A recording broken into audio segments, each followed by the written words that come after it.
Hey, you guys. Welcome, welcome, welcome. We missed 2 weeks, and so we are back. It is Get the 411 on the 321 night, and we are excited that you are here with us. I am missing quite a lot of my crew, the normal faces that you're used to seeing every single week. Jerry and Amy are both on vacation and a family little reunion, and then Eric also had other things going on. So it's me. You get Jamie tonight. But I'm excited about our guest that I have with us. It's somebody I've known for many years. I'm not going to tell you how many years because that would give away both of our ages. Since high school. We're going to do that. Yeah, so it's high school. We'll just say high school. That's right. And so anyway, wanted to bring him on because I'm really excited about something he has just started. He just launched this really cool website. And so Carl and I went to Melbourne High School together. Okay. I know I brought another one of my old high school buddies, Glenn Krasny, couple of weeks ago on here. And so it's always cool to me to see people that I grew up with. And we have quite a few of business owners and people in town here. And so I saw something that he had just launched this and I thought, wow, that is really, really cool. I didn't know that something like that existed. And so I wanted to bring him on as a guest and to let you guys know, because, you know, that's what we're all about here, getting the 411 on the 321. So Carl, you gave me a little bit of bio, but I just want you to talk, share with everybody kind of, you know, we went to Melbourne High School together. We don't have to say what year, but we could. It's up to you. Tell us a little bit about yourself. So I went to Mel High. I actually didn't quite finish up. Back then it was really easy to just drop out and get a GED and be done with it. So that's the route I took. I actually was managing the Taco Bell down there on Babcock Street. It's no longer there, near the school. Yeah. Got married young, had 2 kids pretty young, and mostly stayed in the area. We moved away for a couple of years. But after I got my GED, I went to school over at Tampa Tech, moved back over here, worked at Harris. Big surprise there, right? Yeah. Worked there for 7 years, bounced around the country a little bit and then came back. But my career has actually been in IT. So I was originally I kind of grew up with the, what started out as telecom and grew into IT. I see. Sorry about that. I'll share this on my page. So sorry. Go ahead. Problem. So anyway, I've been in actually in IT sales engineer. But along the way, I did get into some real estate investing. And during that time, I actually started a software company. And that company was specifically for real estate property management. And that was pretty successful. Was doing pretty well. And it probably could have grown into a big business, but then we had the market crash around 2007. The sales just dropped down to nothing at that point. I kept the company going for a couple of years, but at that point, it just wasn't worth it. I had sold off all my rentals. The kids were getting older, things were changing, so I just focused back on the IT sales and stuff. And the reason I bring that up is fast forward to today, and I've been, again, still doing the IT as an IT sales engineer, but in April, I got laid off. So my company made a very proactive approach to it, was to just go ahead and cut a lot of staff right away as soon as they heard about shutdowns. Right. So over the years, I had kind of gotten into a very focused field. And besides the fact that a lot of companies aren't hiring right now, still to this day, they have hiring freezes in place. But I realized that my skill set needed to be broadened. And so what I started, a lot of the job postings and applications and stuff are looking for code experience. Everybody's looking for cloud, which is the big buzzword today. Basically a computer somewhere else. But I didn't have any of that from my resume. Mm-hmm. So even though I had programming experience, it wasn't on my resume because that was a side gig. So I started taking online courses and I wanted to get some certifications. And I like to do more than one thing at a time if possible. So I thought, well, how about if I actually, while I'm learning this stuff, do something useful with it? And then coincidentally, my wife and I were out at a local restaurant.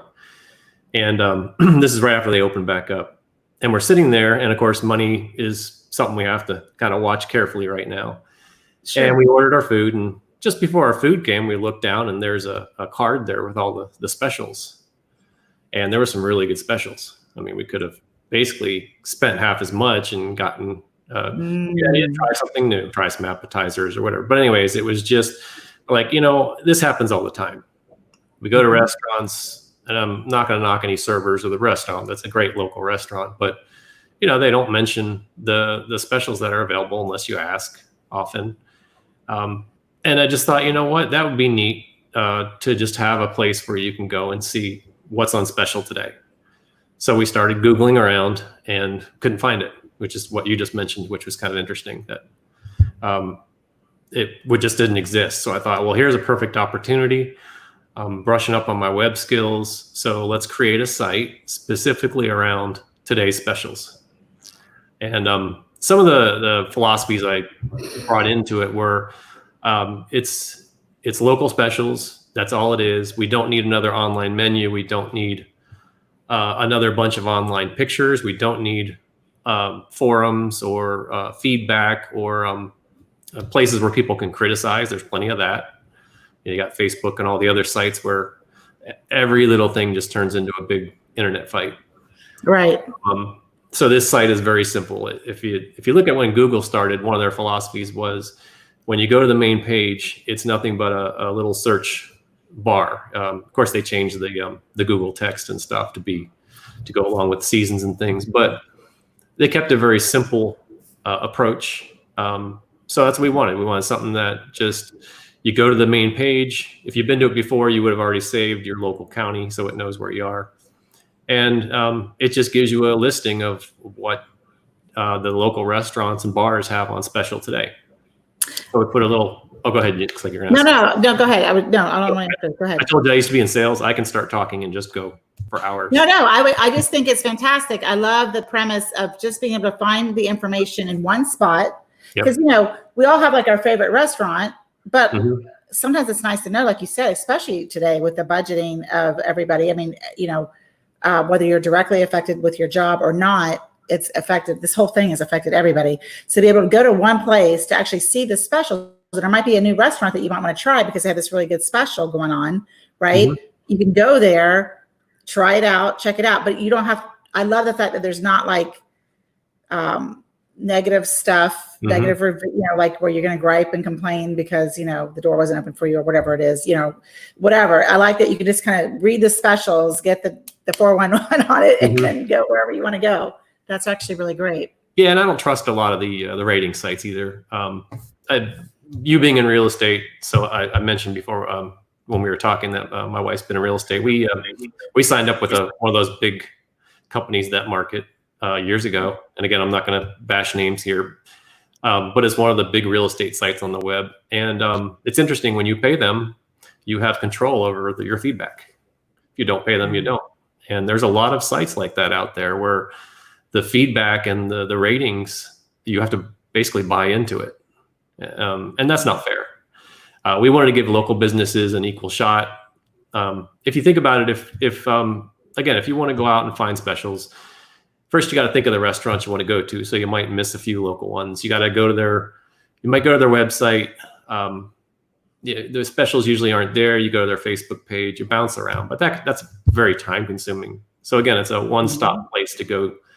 And we made it easy, tried to make it easy for the restaurant owners. I know they don't want to spend a lot of time administering something else.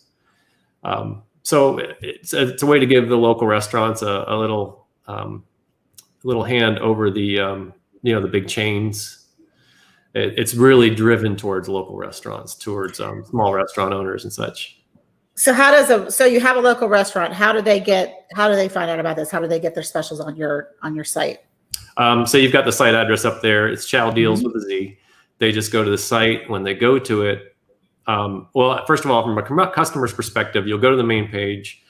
It defaults to Brevard County, Florida, since that's where it's born. So even when it's in Chicago or Harris County, Tennessee, first thing they're going to see is Brevard County. So they'll select their county, and then of course that'll be saved. So from a customer perspective, that's it. Anytime they go to the site, they're going to see their local specials, and they can sign up for an email that will come to their mailbox every morning. And then that email will have the same specials. And that's going to be handy, especially if you work in a location where you don't necessarily have good internet access. You'll have that email on your phone for that day. Oh, yeah. From the restaurant owners, same thing. Just go to the main site, there's a link on there. It says, and I'm looking at the site, it just says restaurant owners. You click on that, it'll be a sign-in page. And then of course, if you're not currently on there, you just click create a new account. So you'll create a new account. It'll send you an email validation. You click the link, you're validated. So now there's some basic information. So I'll get a little more into about what we collect in a second. And again, I'm trying to make this I look at it from the perspective of if I was a customer or a restaurant owner. But anyway, so they create the account and then they can add a restaurant and then they can add specials to that restaurant. It's very simple. We try to minimize the amount of information that has to be put in there. We do not save passwords, and I'll give you a high-level technical overview. It's called a one-way encryption. When you create your password, we encrypt it. We store an encrypted value. It can't be decrypted. Next time you log in, you give us a password, we encrypt it, and the encryption should match. So if somebody were to basically hack the site, there's nothing in there that they will get that wouldn't be something that you could find out just browsing the internet in general. We don't even have a way yet for people to pay to use the site. Eventually, that's the idea, is to make a subscription-based site. It's going to be very reasonable. It's not going to be over $50 a month. It's going to be less than that. And but right now, it's free? Right now, it's free. And so they would just go on like weekly specials. A restaurant owner would just log in, change out their specials, change it, whatever. And then everybody who subscribes to this gets a daily email. Right. Of the restaurant can create in the simplest form. Let's say you have a bar right now and it's closed. You could still go on there, create the site or create the entry for the bar, and you can create what's called a default special, which is a special that's going to show when nothing else is scheduled to run. And you can just say, sorry, we're currently closed. We'll update this when we're open. And that will show every single day going forward. But if you are open, you can create a Monday, Tuesday, Wednesday, Thursday. You create one for each day of the week. That's what most people will do. So Tuesday morning, we will show the Tuesday specials. You can also create a weekday or just a weekend one. Because maybe your restaurant doesn't have specific daily specials. You could do like weekdays are happy hours 5 to 7 and half price drinks at the bar. And then the weekend. What about like entertainment? Like if they have a band or something that's they can put whatever they want in there too. Yeah. Yeah. The only thing that in the terms of use, it just says, no foul language, no bashing other restaurants. Basically, it's meant to be PG for everybody. It sounds super useful. Yeah, very simple. You can also create a special that runs the third Friday. So if you have a Friday one defined, that runs every Friday, but then now it's the third Friday of the month and you have a seafood night, it will automatically post that one on the third Friday. And you can go all the way. Yeah, you can even do one for a specific day of the year. So the less it runs, the higher its priority. If you create one for Black Friday before Thanksgiving or the day after Thanksgiving, on that day, that one will run above all others. Oh, okay. Yeah. So it's meant to be simple but powerful. Yeah. So again, from a restaurant's perspective, that they don't have to go in there every week and update specials. If they run the same thing every week, you enter it in there once and the site just takes care of it. That's a great idea. Isn't it funny how I think some of our greatest ideas, in fact, I know, is in terms of isolation or in stress or de-stress. Mm-hmm. Some of the greatest things have come out of that, like over history, Yeah. Like Einstein's done some pretty amazing things when they were on quarantine for whatever thing was going on at that time. But yeah, so it's kind of neat that you were just there and you're like, this should be something. So I loved it. I saw that. I was like, oh, we need to have him on the show because that is a great idea. And I wanted to make sure, because this is just a little show, but there's people on here that will see this that maybe would have never seen you or maybe would have never known about it or been a year later that they would have found out about it. So I, for one, am grateful that you came on and shared that. Is there anything else that you want to share with people about it? That's really it. We're just hoping to get some restaurants on. We have people subscribing already, but we don't have any restaurants yet. Well, you should get pizza. Chris owns Pizza Gallery, Chris Canine. I do, and there's another guy, Darren. He owns a bar. Oh, does he? Yeah, Okay. Darren Mallender. So yeah, it's funny. That's exactly the Darren I was thinking of when you said Darren. Yeah, isn't that funny? I was actually getting ready to email or send both of them messages and say, hey, yeah, let's get a chance. Yeah. So, all right. Well, I know a lot of my favorite restaurants, and I know some of the owners, so I'll definitely reach out to them too. Definitely. And for sure, if anybody's watching this, like and share it. If you have restaurant owners or your favorite restaurant, let people know about this. It's Chow Deals, which is really easy to remember, .com. And right now it's free. It's a free service to get the specials out there and get the word out there. So I am glad that you joined us. You're welcome to stick around. I'm just going to give a few stats about the market, the real estate market, this whole situation. I like to talk about Brevard County because we see a lot of things on the news and a lot of it's national. And it's not necessarily what's going on right here. And there are different areas that are dealing with different things.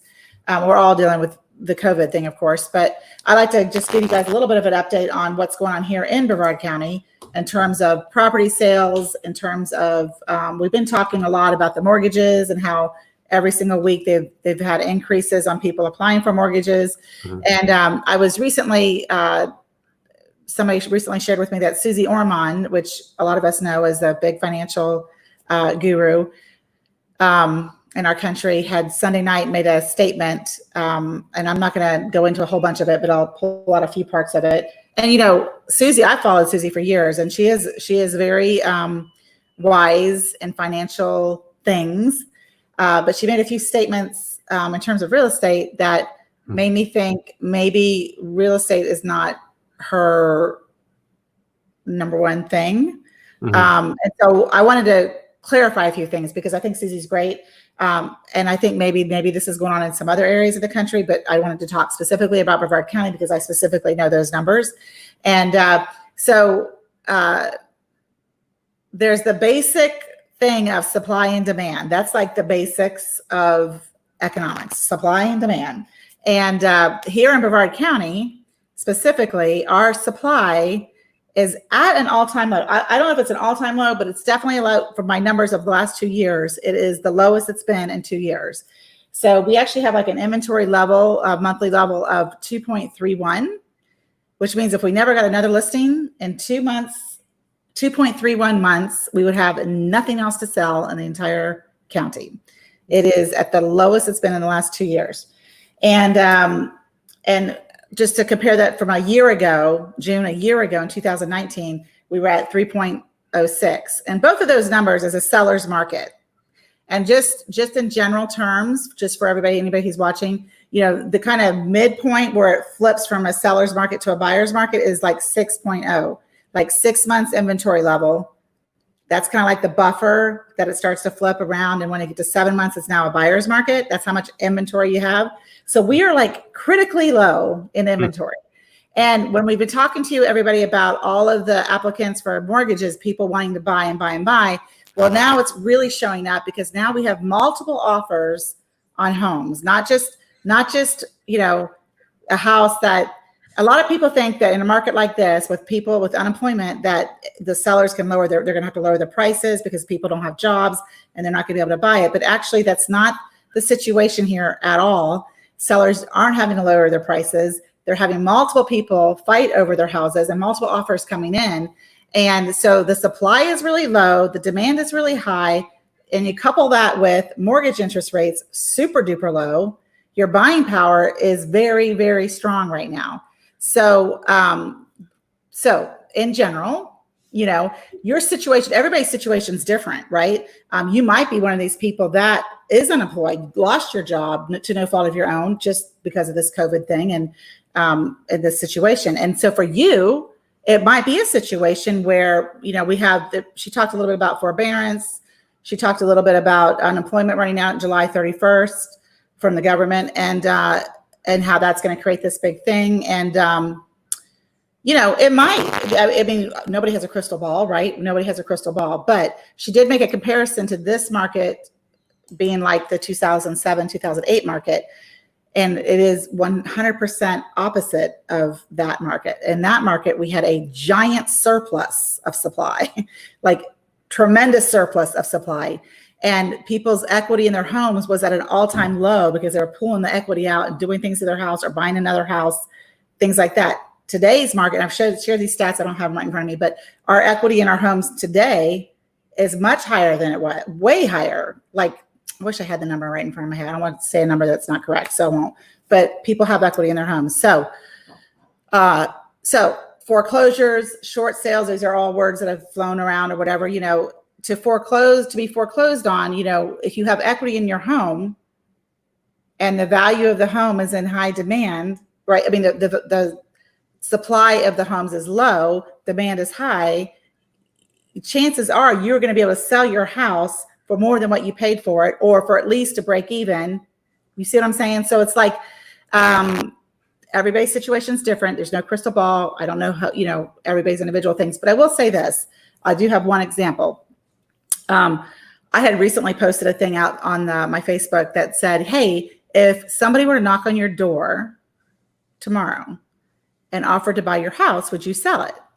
And it was really fun to see all the answers, because some people are like, nope, I love my home, I'm never moving again. Somebody, I just moved in. You know, some people are like, absolutely, hands down, I would sell it tomorrow. You know, it was like all over the place. And so I reached out to a few of the people individually, and I just said, hey, I said, would you be interested in knowing what your house is in today's market, what it's worth?